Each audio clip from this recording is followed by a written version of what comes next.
জয় যিশু। পিতা ঈশ্বরের প্রশংসা করার জন্য মণ্ডলীগতভাবে সুযোগ নিন।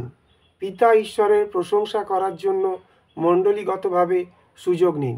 কিভাবে আপনি এটা করতে পারেন? প্রথমত, সঙ্গীতের মাধ্যমে প্রভুর উদ্দেশ্যে প্রশংসা গীত করুন। আপনি ভালো গান নাও করতে পারেন, আমিও পারি না।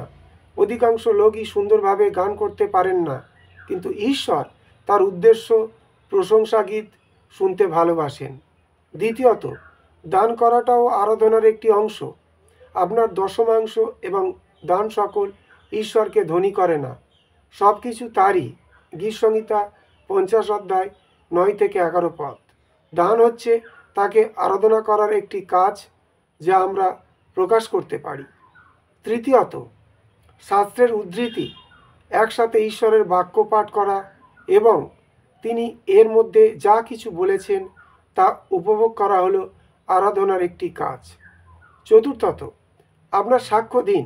ঈশ্বর আপনার জীবনে কি করেছেন সেই বিষয়ে আপনার মণ্ডলীতে সহভাগিতা করার বিষয়টিও আরাধনার একটি অংশ, এবং এই বিষয়টি লোকদের মনে করিয়ে দেয় আজকের দিনেও ঈশ্বর আমাদের জীবনে কত আশ্চর্য সুন্দর কাজ করছেন।